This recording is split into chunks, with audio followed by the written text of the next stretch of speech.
राष्ट्रवादी काँग्रेस पक्षाच्या पंचायत समिती सदस्यांनी आरटीई प्रवेश प्रक्रियेत कथित भ्रष्टाचार झाल्याचा आरोप करत पंचायत समिती खेड इथं जोरदार आंदोलन केलं। पात्र विद्यार्थ्यांकडून कागदपत्र पडताळणी, गृह चौकशी आणि गुगल लोकेशनच्या नावाखाली पैशांची मागणी होत असल्याचा गंभीर आरोप आंदोलनकर्त्यांनी केलाय। काही विद्यार्थ्यांना मुद्दाम अपात्र ठरवून वेटिंग लिस्टमधील विद्यार्थ्यांना संधी दिल्याचाही आरोप करण्यात आलाय। या प्रकरणाची जिल्हास्तरीय चौकशी करून पुढील प्रवेश फेऱ्या स्थगित कराव्यात अशी मागणी सदस्यांनी केली। मासिक सभेदरम्यान 7 पंचायत समिती सदस्यांनी अंगावर निषेधाचे फलक परिधान करत घोषणाबाजी केली। संबंधित अधिकाऱ्यांवर कारवाई न झाल्यास तीव्र आंदोलन छेडण्याचा इशारा देण्यात आलाय। रिसोड पोलिसांनी जलद तपास करत बस स्थानकावर चोरी गेलेली पर्स आणि तब्बल 6,12,800 रुपयांचा मुद्देमाल हस्तगत केलाय।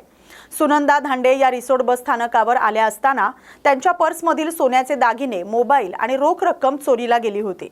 तक्रार मिळताच पोलिसांनी तपास सुरू करत गोपनीय माहितीच्या आधारे सेनगाव हिंगोली रोडवर वाहन तपासणी केली। यावेळी संशयास्पद हालचाली आढळल्याने वत्सला तुरुकमाने हिला ताब्यात घेण्यात आलं। चौकशीत तिच्याकडून चोरीला गेलेली पर्स आणि संपूर्ण मुद्देमाल जप्त करण्यात आलाय। पोलिसांनी आरोपी महिलेला अटक करून पुढील तपास सुरू केलाय। परभणी शहरासह जिल्ह्यात पेट्रोल आणि डिझेलचा तुटवडा निर्माण झाल्याने नागरिकांना मोठ्या अडचणींचा सामना करावा लागतोय। बहुतांश इंधन पंपावर नो स्टॉकचे फलक लागले असून सुरू असलेल्या मोजक्या पंपांवर वाहनधारकांच्या लांबच लांब रांगा पाहायला मिळतात। इंधन कंपन्यांकडून अपुरा पुरवठा होत असल्याने ही परिस्थिती निर्माण झाल्याचं सांगितलं जातंय।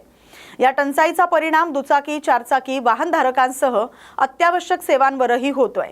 काही ठिकाणी पेट्रोल भरण्यावरून वादावादीचे प्रकारही समोर आलेत। दरम्यान प्रशासनाकडून पुरवठा सुरळीत करण्यासाठी प्रयत्न सुरू असून नागरिकांनी घाबरून अतिरिक्त इंधन खरेदी करू नये असं आवाहन करण्यात आले। स्वाभिमानी शेतकरी संघटनेनं खरीप हंगामाच्या पार्श्वभूमीवर डिझेल आणि खतांच्या टंचाईचा प्रश्न उपस्थित करत परभणी जिल्हाधिकारी कार्यालय इथं निवेदन दिलंय। शेतीची कामं सुरू होण्याच्या काळात शेतकऱ्यांना डिझेल आणि खतांचा तुटवडा जाणवत असल्याने मोठ्या अडचणी निर्माण होत असल्याचं संघटनेनं म्हटलंय। प्रशासनानं तातडीनं उपाययोजना करून पुरवठा सुरळीत करावा अशी मागणी करण्यात आली।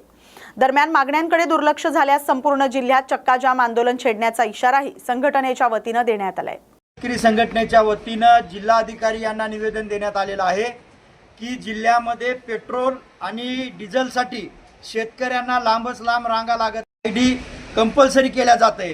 मात्र समृद्धी महामार्ग आणि बायपासचे जे वाहन आहेत त्यांच्यासाठी टँकरच्या टँकर भरून डिझेल चाललंय, त्यांना मात्र कुठले नियम नाहीत।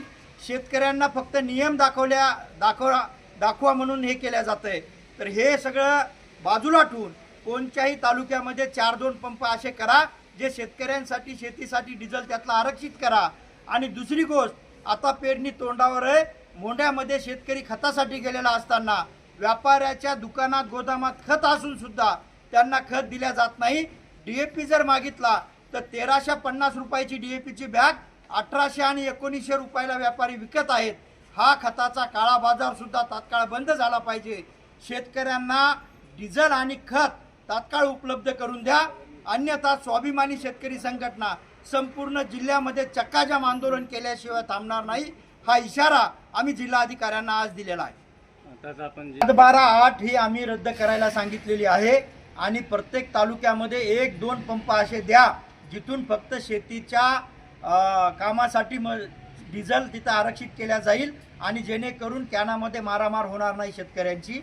असं करू नका। असं जर झालं नाही, या 8 दिवसामध्ये जर त्याचं नियोजन झालं नाही तर 8व्या दिवशी स्वाभिमानी शेतकरी संघटना संपूर्ण जिल्ह्यात चक्काजाम। कोतवाली पोलीस ठाणे यांनी गंगाखेड रोडवरील अनुसया टॉकीज परिसरात धाडसी कारवाई करत तब्बल 8 किलो 250 ग्रॅम गांजा जप्त केलाय। या कारवाईत 2 महिला आरोपींना ताब्यात घेण्यात आलंय।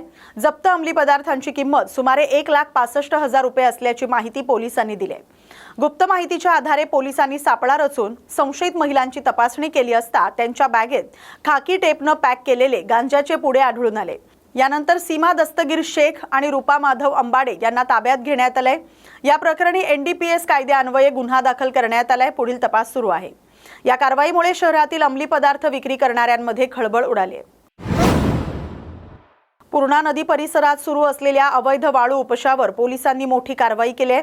पिंपळगाव शिवारात करण्यात आलेल्या या धाडीत तब्बल 45 लाख रुपये किमतीच्या 2 पोकलेन मशीन जप्त करण्यात आल्यात। याशिवाय नदीपात्रात वापरल्या जाणाऱ्या 5 अवैध सक्शन बोटी जिलेटिनच्या सहाय्याने विस्फोट करून नष्ट करण्यात आल्यात। या धडक कारवाईमुळे वाळू माफियांमध्ये मोठी खळबळ उडाली आहे। परभणी पोलीस यांच्या या कारवाईमुळे अवैध वाळू उपशा विरोधातील मोहिमेला वेग आलाय। पुढील तपास सुरू आहे।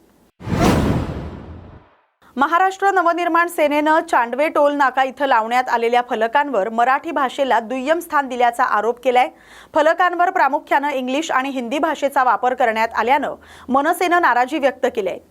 महाराष्ट्राची राजभाषा मराठी असून सार्वजनिक ठिकाणी मराठीला प्राधान्य दिलं गेलं पाहिजे अशी भूमिका मनसेनं मांडली आहे। संबंधित फलक तात्काळ मराठीत सुधारित करण्यात यावे, अन्यथा लोकशाही मार्गाने तीव्र आंदोलन छेडलं जाईल असा इशारा पक्षाकडून देण्यात आलाय। स्वराज्याची राजधानी असलेल्या रायगड जिल्ह्यात मराठी भाषेचा अपमान सहन केला जाणार नाही अशी प्रतिक्रिया मनसे पदाधिकाऱ्यांनी व्यक्त केली आहे। जय महाराष्ट्र, मी राज पार्टे, जिल्हाध्यक्ष दक्षिण रायगड, महाराष्ट्र नवनिर्माण सेना। आम्ही या टोल नाक्यावरती याकरता आलेलो आहोत की आता काही दिवसापूर्वी या मुंबई गोवा हायवेचं बरंचसं काम शिल्लक असतानाही आज खारपाडा टोल नाका चालू झाला।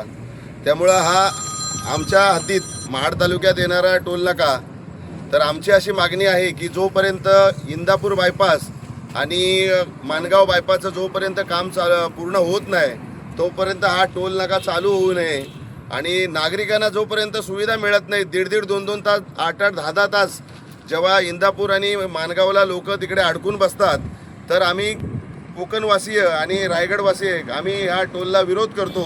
तर माझी विनंती ही आहे प्रशासनाला आणि ह्या अधिकारी आहेत, तर त्यांना पण कळकळीचं सांगणं आहे की आज आम्ही प्रेमाने आलेलो आहोत।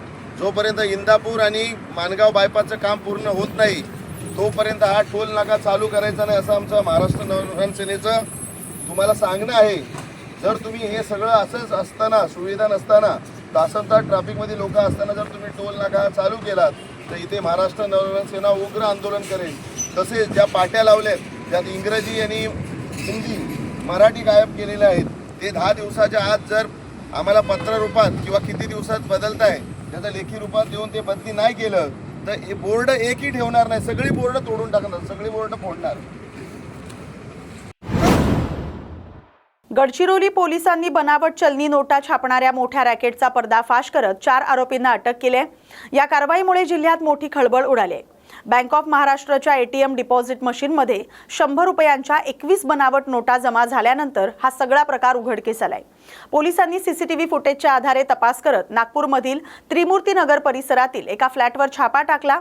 या कारवाईत hi tech colour printer, bond paper, cutter, अर्धवट छापलेल्या नोटा आणि इतर साहित्य जप्त करण्यात आले। पोलिसांनी 50, 100 आणि 200 रुपयांच्या बनावट नोटांसह एकूण 39,700 रुपयांचा मुद्देमाल हस्तगत केलाय। या प्रकरणातील 4 आरोपींना अटक करण्यात आले। रॅकेटचे इतर धागेदोरे शोधण्यासाठी पुढील तपास सुरू आहे।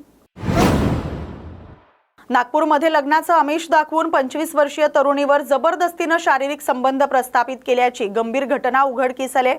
पीडित तरुणीने 17 मे रोजी सकाळी संबंधित पोलीस ठाण्यात तक्रार दाखल करत आपल्यावर झालेल्या फसवणुकीची माहिती दिली। तक्रारीची गंभीर दखल घेत वरिष्ठ पोलीस निरीक्षकांच्या आदेशानुसार आरोपी विरुद्ध तात्काळ गुन्हा दाखल करण्यात आलाय। त्यानंतर पोलिसांनी जलद कारवाई करत आरोपीला अटक केली आहे। दरम्यान आरोपी हा पेशाने वकील असल्याचं समोर आलंय। अटकेनंतर आरोपीने न्यायालयातून जामीन मिळवलाय। प्रकरणाचा पुढील तपास सुरू आहे। मी पोलीस उपनिरीक्षक दर्शन थोरात, पोलीस ठाणे सदर, नागपूर शहर। दिनांक 17/5/2026 रोजी सकाळी मी दिवसपाळी अधिकारी असताना एक मुलगी पोलीस ठाणे सदर येथे येऊन त्या मुलीने माहिती दिली की तिच्यासोबत एका व्यक्तीने लग्नाचं वचन देऊन शादीचे वचन देऊन त्या मुलीसोबत शारीरिक संबंध ठेवले आहे।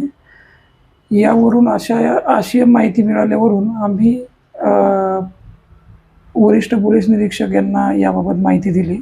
वरिष्ठ निरीक्षक पोलीस साहेब यांच्या आदेशान्वये आम्ही नमूद आरोपीविरुद्ध अपराध क्रमांक 237 कलम नंबर 69, 296, 115(2) 351 आणि 352 भारतीय न्यायसंहिता अन्वये पोलीस ठाणे सदर येथे गुन्हा दाखल करण्यात आला आहे. आरोपी याने माननीय जिल्हा व सत्र न्यायालयामधून अँटिसिपेटरी बेल घेतली आहे. पीडितेचे वय पीडितेने सांगितले आहे की ती 25 वर्षाची आहे आणि ती मुंबई येथील राहणारी आहे. आरोपी हा पेशाने वकील असल्याचे पीडित मुलीने सांगितलेले आहे. शिवसेना उबाठा पक्षानं नीट पेपर फुटीमुळे उद्भवलेल्या अपयशावर गंभीर निषेध नोंदवत कोल्हापूरमधील खासगी क्लासेस आणि अकॅडमीच्या कारभाराची सखोल चौकशी करण्याची मागणी केली आहे. पक्षानं नॅशनल टेस्टिंग एजन्सीच्या त्रुटीमुळे विद्यार्थ्यांना झालेलं शैक्षणिक आणि मानसिक नुकसान लक्षात घेता दोषींवर कठोर कारवाई करावी असं आवाहन केलंय. जिल्हाधिकाऱ्यांना दिलेल्या निवेदनात पालकांकडून आकारलेली फी तात्काळ परत करण्याची मागणी केली आहे. शासनानं ती फी वसूल न केल्यास पक्षाकडून ती वसूल करण्यात येईल असा इशाराही यावेळी देण्यात आलाय. उपनेते संजय पवार यांनी शिक्षण क्षेत्रात माफिया सक्रिय असल्याची गंभीर टीका केली आहे. यावेळी पक्षाचे विजय देवणे, मंजित माने, अवधूत साळोखे, रणजित आयरेकर तसंच पदाधिकारी आणि कार्यकर्ते उपस्थित होते. शिक्षण क्षेत्रामध्ये सुद्धा आता माफिया राजचं आता आगमन झालेलं आहे. माटेगावकर आरसीसी क्लास हे एक हिमनगाचं टोक आहे आणि त्यामुळं ह्या महाराष्ट्रासह देशाभरात जे काही आता कोचिंग क्लासेस निघाले आहेत, अकॅडमी निघाले आहेत, ह्याची चौकशी होणं गरजेचं आहे. हे नेमकं काय शिकवतात, कोणाला शिकवतात, पेपर फुटीचं प्रकरण एकच नाही, अनेक ठिकाणी पेपर फोडायचं काम चालतं आणि मग होतकरू आणि हुशार विद्यार्थी त्यांच्यावर त्याच्या पालकावर अन्याय होत चाललेला आहे. आणि जर त्यांच्याकडे नुसता पैसा आहे, ते जर पुढे मोठे डॉक्टर इंजिनियर होणार असतील खोटे नाटक करून पेपर फोडून, तर मग खऱ्या विद्यार्थ्यावर अन्याय होत आहे. आज इथं आरसीसी इथं जे आपल्याला कोल्हापुरात जे कार्यालय त्यांचं आहे, त्यांची फी कोण भागवणार? आता त्या विद्यार्थी हातबल झालेत, पालक हातबल झाले आहेत. महाराष्ट्रात सगळीकडे त्यांची फी देण्याचं, परत फी देण्याचं काम ह्या शासनाने ताबडतोब करावं आणि भविष्यामध्ये त्यांना एक आधार देण्याचं काम, त्यांचं मनोबल वाढवण्याचं काम ह्या शासनाने करणं अत्यंत गरजेचं आहे. मी विनंती करीन मुख्यमंत्री साहेबांना, साहेब हीच संधी आहे. पंतप्रधानांना मी आणि धर्मेंद्र साहेबांना हीच विनंती करतो, मला हीच संधी आहे. माफिया राज्य महाराष्ट्रात आणि देशभरात चाललेला आहे ते उघडून टाका आणि इथला चाललेला कारभार, शैक्षणिक कारभार जो घाणेरडा झालेला आहे, तो महाराष्ट्र बदनाम झालाय, तो थांबवण्याचा प्रामाणिक प्रयत्न करा. तरच ह्या महाराष्ट्रातील देशाचे विद्यार्थी आणि त्यांचे पालक भविष्यात तुम्हाला माफ करतील, आता माफ करणार नाहीत ही जी आम्हाला खात्री आहे. सेटचा पेपर पण फुटल्याचं तुम्ही ते सेटचा पेपर सुद्धा फुटला. ही लागण नुसती देशभरात झालेली नाही, तर कोल्हापूरचा शिवाई विद्यापीठमध्ये सेटचा पेपर फुटलेला आहे. ही माझी माहिती आम्हाला युवा सेनेची आमची पूर्वीचे आता शरपू मंजित माने आम्हाला दिलेली आहे. मुरगुड पोलीस स्टेशनला तिथं गुन्हा दाखल झालेला आहे. त्याचं पुढे काय झालं? तपास का थांबला? आरोपी सापडले. ज्या आरोपींनी जे पेपर फोडलेले आहेत ते कुणाला पेपर दिले? आमच्यामध्ये 280 लोकांना पेपर दिले आहेत. ते 280 कोण आहेत? ती यादी शोधण्याचं काम पोलीस प्रशासन नाही, जिल्हा प्रशासन नाही. आम्ही पुढच्या आठवड्याच ते क्षीरसागर साहेबांनी तपास कोणत्या दिशेने केला, तपास का थांबला, त्या पीआयने तपास काय केला, काय नाही तपास केला, कोण ह्यात आहेत? शिवाय विद्यापीठातले वर्तमानपत्रांनी तुमच्या माध्यमातून आम्हाला समजतंय की ही लोक ह्यात अडकलेली आहेत. का त्यांच्यावर कारवाई झालेली नाही अजून? ती कारवाई होणं गरजेचं आहे. आणि मगाही सांगितल्याबरोबर समूळ नष्ट माफिया राज, पैसे खाणारे, पेपर फोडणारे यांना कायमचे अद्दल घडवण्याचं काम शासनाने करावं. नाही तर ती परिस्थिती जर कायदा हातात वेळ आम्हाला घ्यायला लागला तर आम्ही कायदा हातात घेऊ, परंतु कुठल्याही एका चांगल्या विद्यार्थ्याचं आणि पालकाचं नुकसान होणार नाही ही आमची भूमिका आहे. एसपी साहेबांना सुद्धा तुमच्या माध्यमातून विनंती केली, साहेब तपास तुम्ही तुमच्या हातात घ्या, एक जबाबदार आधार तपास द्या आणि सेट ते पेपर फुटलेले कुणी फोडले आणि कुणापर्यंत पोहोचले याची माहिती घ्या, अशी तुम्हाला विनंती करतो. या बातमीसोबतच बातमी महाराष्ट्राची मध्ये वेळ झाली आता इथेच थांबण्याची. अशाच महत्त्वाच्या बातम्यांसाठी पाहत राहा न्यूज मराठी 24/7. नवा भारत, नवा विचार.